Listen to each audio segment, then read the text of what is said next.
what I've realized is that like my schedule always changes. In the winter, we go out at like 1, and then in the summer, if she's up, I do try to take her out as soon as I can. So I find if you live, you know, somewhere where there's seasons, 4 seasons, you have to be really adaptive, because you know what works in the summer probably won't work for you in the winter. So and I try to move and I try to get outside, and it changes what time of day I do those things, especially because it's going to be like 30 degrees Celsius today, and that is way too hot for a little dog. So taking her out in the morning.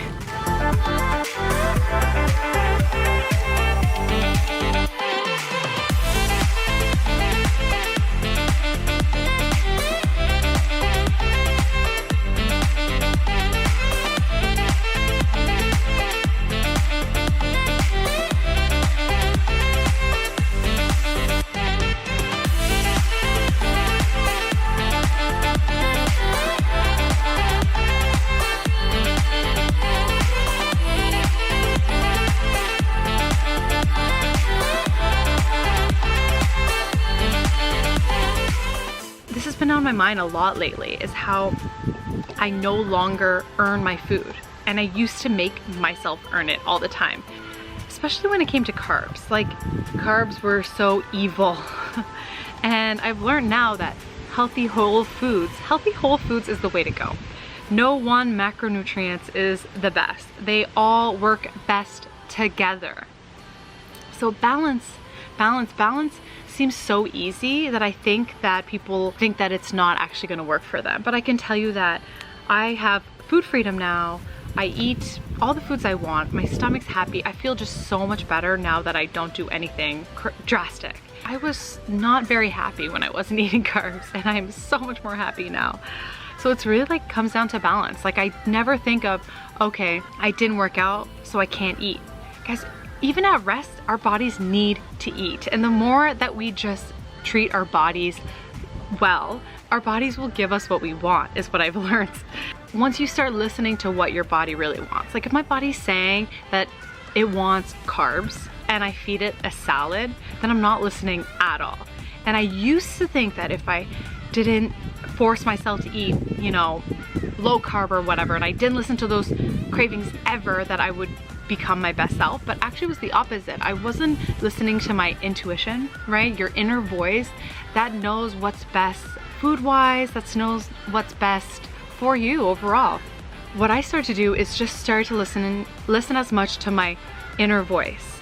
And this takes time, but the more you listen, the more you'll hear it. And the more that you'll understand that, you know, you will figure out what's best for you once you start listening to that voice. So first off is start listening to your hunger cues. When are you hungry? Eat something. Because if you ignore those, or if you drink a coffee, or you force yourself not to eat, your body's aware that you're not listening. So those cues get softer and softer, and you stop hearing them, and then your whole body's out of whack, and you don't know when you're hungry, and you don't know where you're full. So number 1, start listening to those hunger cues. Number 2, start listening to those craving cues. Like, I dare you. And do this 1 second.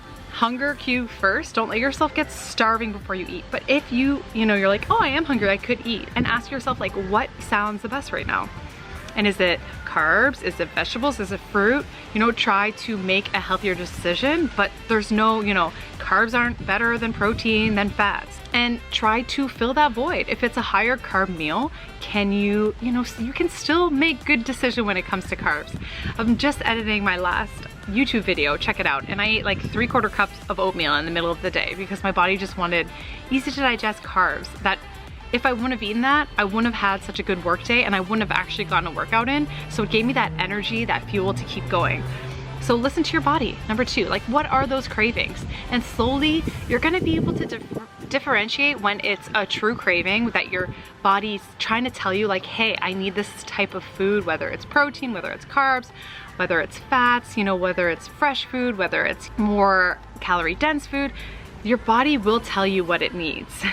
And last point is, once you start doing those things, those full cues will get better. So I don't measure my food ever anymore. And I used to be like, measure everything, portion out everything. I had a food scale for my protein, and I don't pay attention to that at all anymore. I don't even measure oatmeal.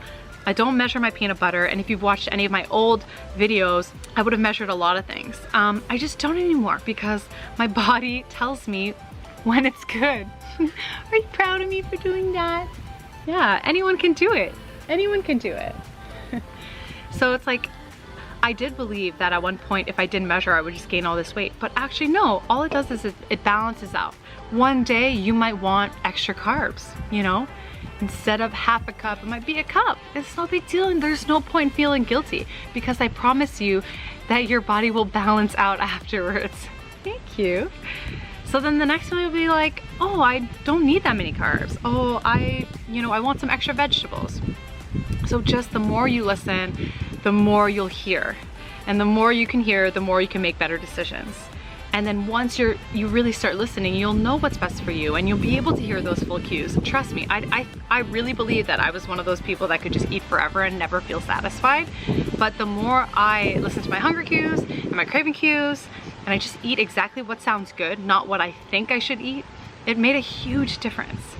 I have a video on intuitive eating. I'll link that down below. There's a lot more detail on how I became an intuitive eater, which is just an eater who eats kind of whatever they want. All right, time to do some computer work.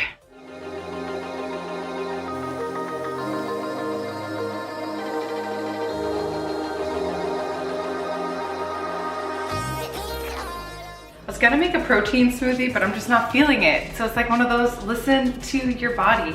But I decided to get on the spin bike before I have to go back to work just to wake up. I'm done sitting, I need to move my body. So I'm gonna stop and I'm going to eat something before I work out. Not because I'm necessarily hungry, just because I know I need like the energy to push through. Otherwise, if I try to work out, I'm gonna crash in 2 seconds, I know it. I've already had a couple of these. I take a date and I just open it up. And then I take a piece of dark chocolate and I put it right inside. So actually this is 70% dark chocolate. I thought it was darker actually. Whatever, this is fine. 70. And then I take some peanut butter and I kind of put it all around. And then I take some salt and I eat that.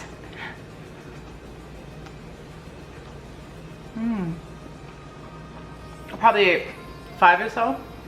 Okay, this is a mess.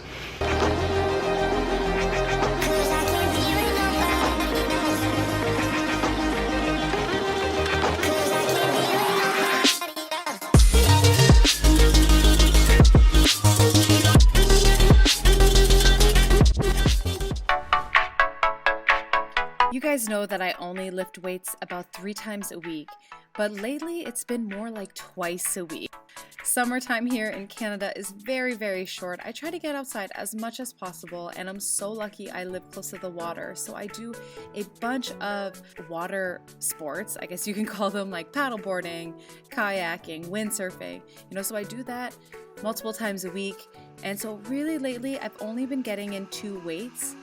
But I do try to get on my spin bike about once a week just because I've been enjoying it. I just put on a class. There's a ton of them on YouTube. I can link some of my favorite instructors down below. So they have a ton of free classes. So I'll pop in, get a good sweat on because sometimes I want to sweat. I don't think about sweating for burning calories or losing weight. I think about just getting in better overall shape. And that means cardiovascular health as well. So I just want to be overall in amazing shape. I'm turning 36 this year. I feel amazing and I want to keep going with this. I want to keep pushing myself not only physically, but keep getting healthier mentally, right? So it's listening to my body, not weight training when it doesn't feel right. Just doing things that make me feel good. And movement makes me feel good. Sweat makes me feel good as long as I take the time to rest and recover.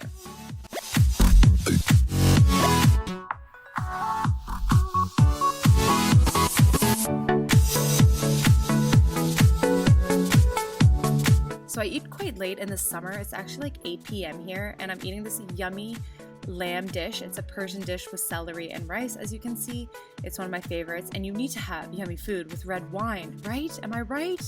I want to enjoy my food. So I listen to my body, I nourish myself, and I give in to my cravings, and I love sweets. I need something sweet at the end after my meals.